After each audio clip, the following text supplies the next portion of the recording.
but Rhinos stand tall.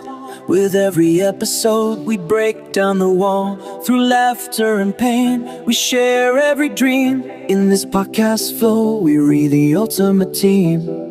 Feel the rhythm of hope, feel the beat of the fight. Together we rise, illuminating the night. Mighty Rhinos, hear our call. Through trials and triumphs, we stand tall.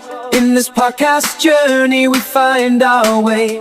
Together united, brighter days that stay.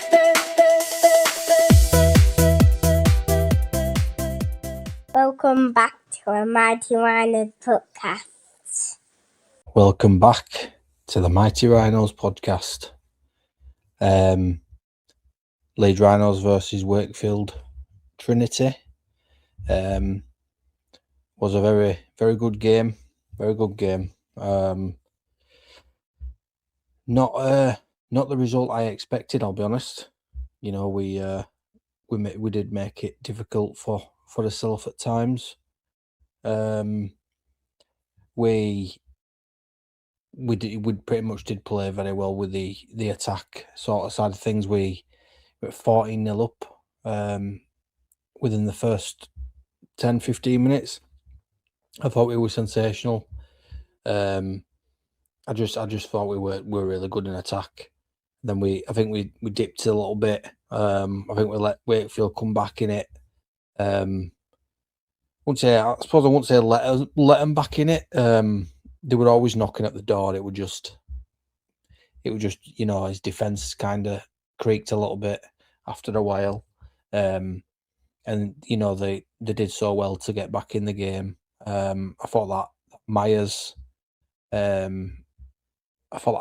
were fantastic. Those two tries he scored were out of this world. You know, the footwork against Ryan Hall and the way he managed to get into corner, and then obviously did another one as well, which I thought were amazing.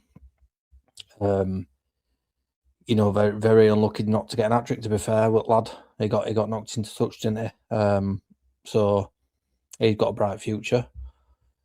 Yeah, I just thought we were really good in a lot of areas, but I just want to point out, talk about a few individuals. So we'll start with this person that I'm picking players in the game that I thought were very influential. Yeah, that's the word, influential in the game for us. So first of all, Ash Hanley, as you obviously can see, probably one of his best games I've seen in a Rhino shirt for a while. Those contribution tries to Sivo were out of this world. I thought those palms, you know, quick passes and the palm of the ball twice, I thought were just fantastic to know what I would usually say, you know, about him. But I really do feel like he's taken that centre role very well. He's still got a lot to work on, I suppose, but you know, his running game's still brilliant. Obviously, ideally, he's wasted it to a degree of, you know, he goes into wing over probably Ryan Hall, and you're probably looking at Hanley scoring more tries in his natural position. I would, to be fair, I would actually probably say that, you know, I would actually probably say that, to be fair. I don't know why I never mentioned it before. I would probably ideally put Ryan Hall into second rows now,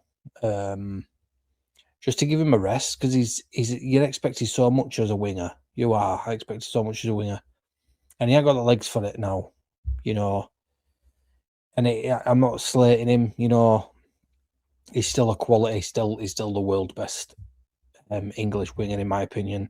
It's just, and when I look at it as a side, I just think he could either go centre and Hanley could go on the opposite wing, because you think if we had Sivo and Hanley on each wing, you know, so much speed. I just think it's somewhat alternate, really. It's just I think Hanley's playing brilliant. I just think that you know, he's missing out on those tries. season after season goes by, he's playing centre. I just, he was a top try scorer for God knows how many years. Very, very influential number 5 when Rhino left. It's really down, puts me down a little bit that he's missing out on, getting all those tries again. But anyway, onto this guy. Obviously, goes without saying. I thought he was very, very lucky to stay on the field. I didn't actually initially. We were talking on the WhatsApp group with the lads, and I initially thought that were a bit harsh with the sin bin. I thought it were very harsh at the start. I thought it was just a good hit, like you see a lot in NRL. And then obviously I saw the other angle to it, and it was very, very very fortunate. Sorry to not have a red card. Still weird in a way because he scores an hat trick and he still plays fantastic, but gets a sin bin. So I don't know what's going to happen in the sense of the panel. I'm pretty sure he's probably going to get some sort of fine or a ban, maybe. I would very much expect something to come out on it, but we'll just have to see. But yeah, at the moment, Sivo, I think it's his 4th hat trick this season. I think he's up to 17 tries, I believe. 16, 17 tries. Can't fault the guy. I just think he's been such a big part of our success this season, and I've said it previously to people. It's kind of annoying to a degree because all his tries seem to come from Sivo from that side, and without Sivo, if he gets a knock or something and he's not playing for a few games, it does worry me where we'd score them tries. But obviously, we don't really have to worry about that right now because it's not happened just yet, or it may not happen. So we're okay. And then lastly, who I want to mention is these two. So obviously you've got Brodie Croft and Jake Connor there. I have to mention them because I've been wanting to mention them. Well, maybe not obviously last week, but just mention them in general. I think obviously being putting my Rhinos hat on and being probably very biased. Probably aside from Tyrone May and Mikey Lewis, I'd probably say them two are by far the best partnership in Super League. As for now, anyway. I wouldn't have probably said that last season, but Jake Connor just carries on basically like how he's doing. I don't think he'll get Man of Steel this year because I think when you have that season of a standout season and you kind of then just carry it on, you kind of just seen as a normal player, aren't you? Really,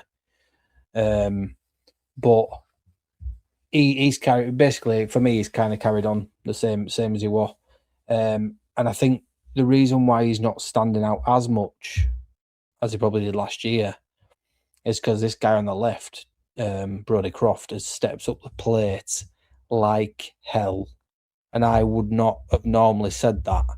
This guy, Brodie Croft, has absolutely taken this season by scruff at neck. And I don't know what I was expecting from him. I don't know if I thought he had it in him because he's, when he played so well with Salford and obviously he come over here and, you get those players, don't you, that just don't seem to play or fit well in another team. We've had so many. When you think of people like Robert Louis, Luke Gale, obviously for a little bit. We've had so many, partnerships as well. Aidan Caesar, for one of them. Keep forgetting these people that we had. Keep forgetting who we had. Blake Austin.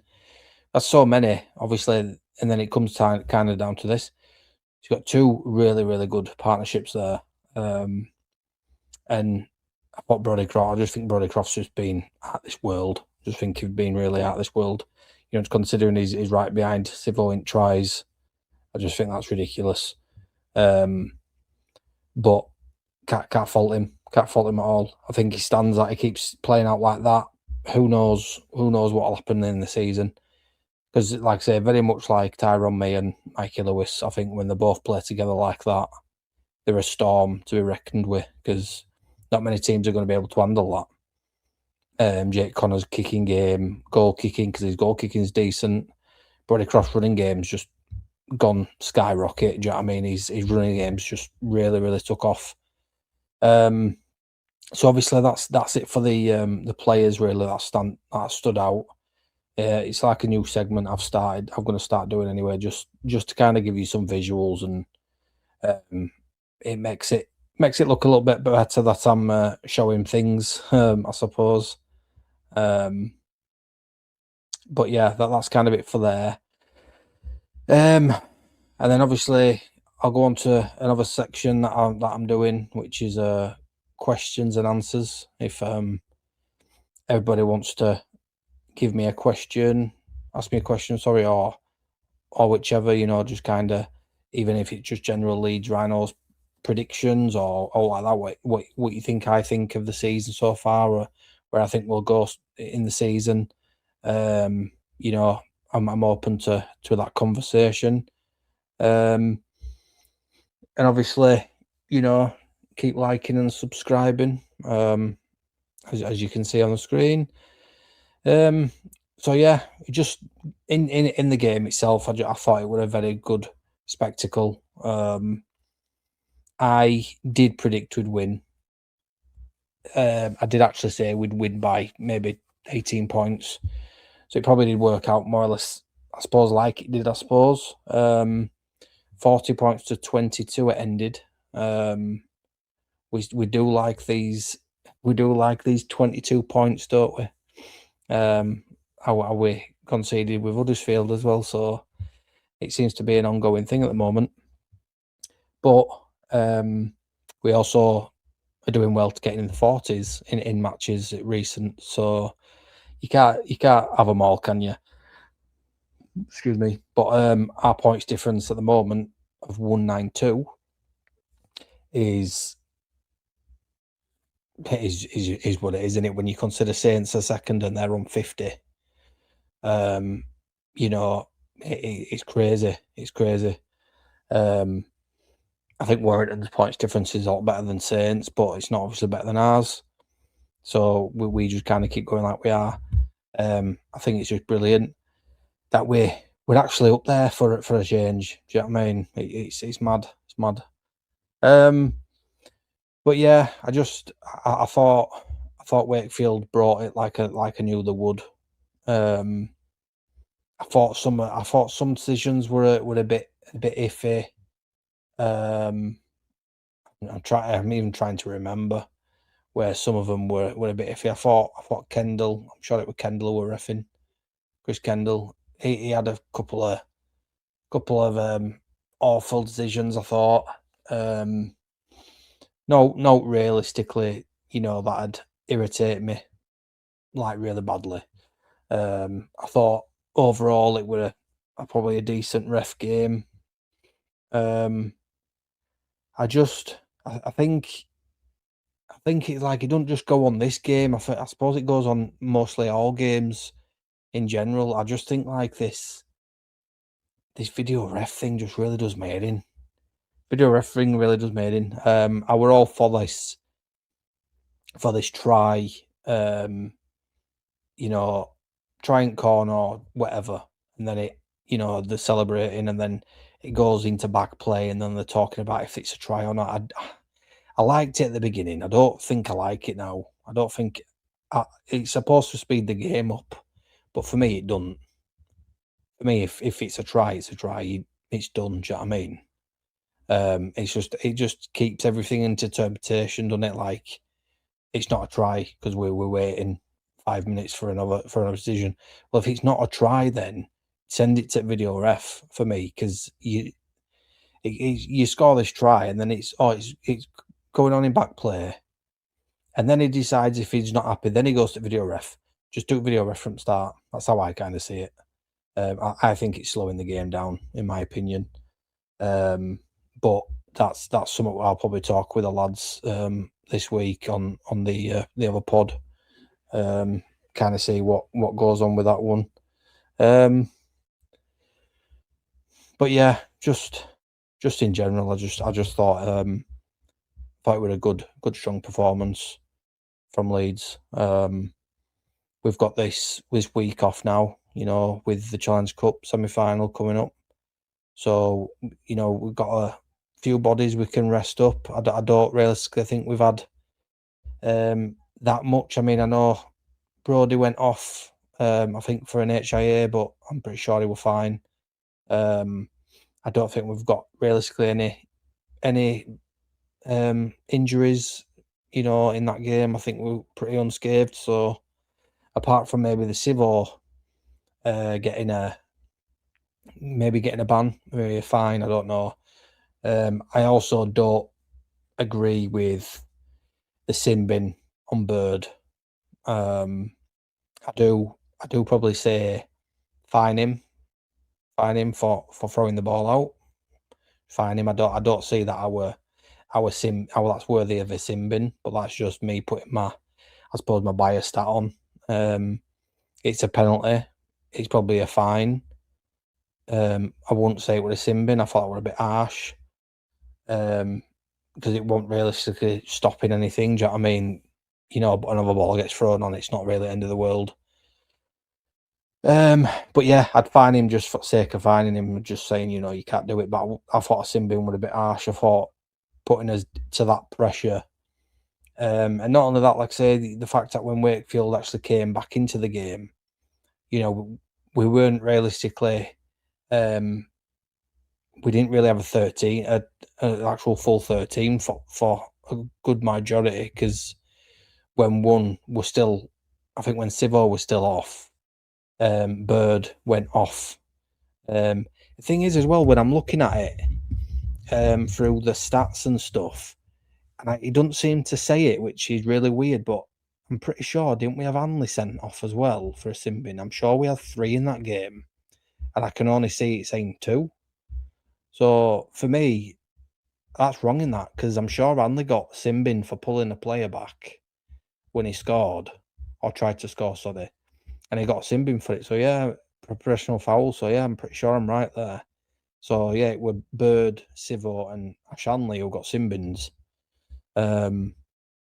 So I agree with the Sivo one. Obviously, that could have been a red. I agree with the Hanley one. The Bird one, I were a bit about. But yeah, I suppose I can't defend the Hanley one. That was quite bad. I can't defend the Sivo one, really. That was quite bad as well. So yeah, he's probably got them right, to be fair. But yeah, we've got a week off, like I say, with the Challenge Cup, and then we play Wigan, which will be a good contest for us. Not too sure where it is, I'll be honest. I think it's at home, but I could be wrong. I haven't looked that far ahead. I just know we've got Wigan. So to be fair, that'll all depend on the result in the Challenge Cup semi-final. So I think if they get beaten, they'll obviously want to win our game. So, and I think if they do go through, we could potentially be okay. I don't know. It's all, guessing, I suppose. I think regardless, we'll give them a good game. I do actually think we'll win that game. I actually do think we'll win. We'll beat Wigan. I do. I don't think it'll be a big score like we've been doing, but I do think we can do Wigan. I've got strong belief at the moment in the team that they can do it. I wouldn't realistically put them past. I wouldn't realistically say we'd lose against most of the teams right now. We're top of the table for a reason. When you think of past St Helens, we've beaten Warrington, so ideally we are probably there on merit. So we've still got big games to come up and tests. We've got a good 4 or 5 hard games coming up, so big test for us. And it can only bode well in the sense of if we can maintain that winning mentality, that just that grunt work, that, you know, completing us sets, keeping us his defence good, scoring tries. You know, it can bode well. We can beat anybody, and I think that's proven. It's just whether we can keep what we're doing up. As a Rhinos fan, as most Rhinos fans can say, Leeds are very, very quick to dip very rapidly. Sometimes, you know, we had parts in the Huddersfield game, we had parts in the Wakefield game. You know, we had the game by scruff at neck in the Wakefield game, 14-0 up. They had no realistically any right to come back or in any way, shape or form, Wakefield, but we dropped off. We dropped off and opened the gates for them. So they're the parts of the Rhinos team that I'm not too, or Rhinos performance that I'm not too happy about, because you play Wigan or you play Rovers in them situations in the big games. They're the ones that test you whether you're going to win anything or you're not, because those teams will sting you, giving them opportunities. So I think we just need to tighten up a little bit, in my opinion. But everything else is fine. I think the attack is really good. We're taking his chances more than we're not. I'm not worried at the moment with his attack at all. So, you know, that's all good. So yeah, we play Wigan after the Challenge Cup. So we'll kind of see where we're at with that game. You know, whether win or lose, we'll see sort of what sort of state we're at as a team after that game. You know, that'll be a good test for us to kind of show where we're going to be at come end of season. So yeah, I'm very much pleased with the Wakefield win. Very, very happy about that. Getting the revenge on the Headingley pitch. So yeah, thanks guys, as always. I will speak to you not this week, the week after when we play Wigan. Thanks very much, guys. Take care.